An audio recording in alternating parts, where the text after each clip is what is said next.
परम वंदनीय सद्गुरुदेव, मुद मंगलमय संत समाज, सम्मानीय सज्जनों, भक्तिमयी माता एवं बहनों, सद्गुरु कबीर साहब का मौलिक ग्रंथ बीजक है जो 11 प्रकरणों में विभक्त है और उसका दूसरा प्रकरण शब्द है। आज मैं शब्द 3 का विवेचन संक्षिप्त में आप लोगों के समक्ष रख रहा हूँ। आप हमारे चैनल को सब्सक्राइब नहीं किए तो अवश्य कर लीजिए। तो आइए श्रवण करते हैं शब्द 3। सद्गुरु कबीर साहब कह रहे हैं कि संतो घर में झगड़ा भारी, रात दिवस मिली उठी उठी लागे, 5 ढोठा एक नारी, न्यारो न्यारो भोजन चाहे, पाँचों अधिक सवादी, को काहू का हटा न माने, आपहु आप मुरादी। दुर्मति केर दुहागिन मेटे, ढोठ चाप चपेरे, आ कहे कबीर सोई जन मेरा, जो घर की रार निवेरे। सद्गुरु कबीर साहब कहते हैं कि हे संतो, बाहर संसार के झगड़ों को तुम क्या देख रहे हो? अपने घर के झगड़ों को क्यों नहीं देख रहे हो? आपके अपने घर भीतर ही उस झगड़ा का सूत्रपात हुआ जिसके कारण बाहर झगड़ा हो रहा है। बाहरी झगड़ों का बीजारोपण आपके अंदर यानी शरीर रूपी घर में ही हुआ है।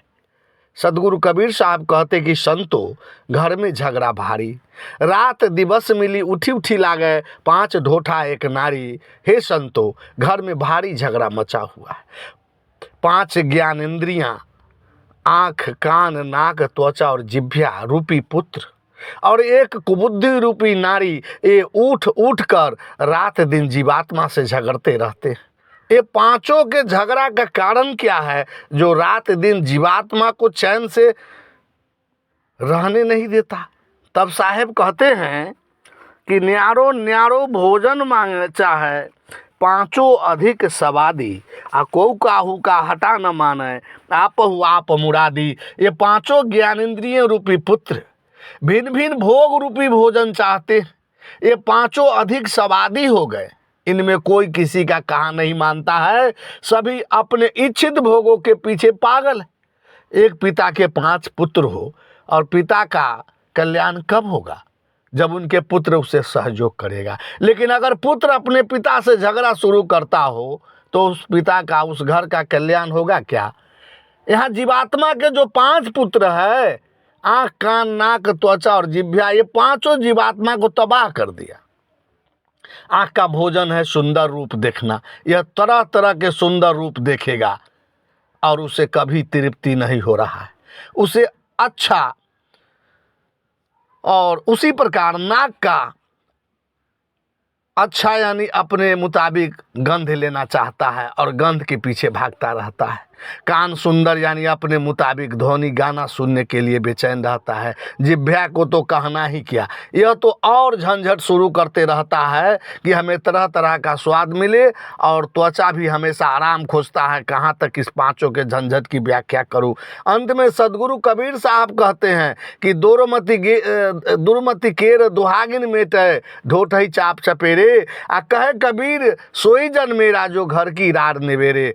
जो दुहागिन दुर्बुद्धि को नष्ट करे और पांचों ज्ञानेंद्रियां रूपी पुत्रों यानी आंख कान नाक त्वचा और जिह्वा को देखकर दबाकर अपने काबू में रखे, यानी अच्छा देखने पर मजबूर करे। जो देखता है वह देखकर बुरे विचार मन में उत्पन्न न हो, प्रकृति प्रदत्त सुंदरता की दृष्टि से देखे, फिर अच्छी वाणी सुने, अच्छा विचार सुने और सुनकर जीवात्मा को अधोगति में जाने से बचावे तथा प्रकृति के अनुरूप सूंघे, जिह्वा को मानव जीवन के अनुकूल रखे।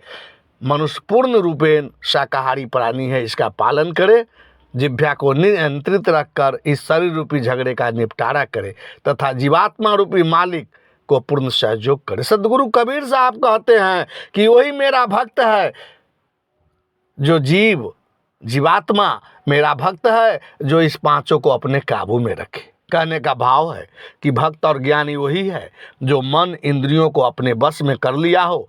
जैसे बेकाबू हाथी को अंकुश और अरियल घोड़े को चाबुक की भाषा तुरंत समझ में आ जाती है, इसी तरह उस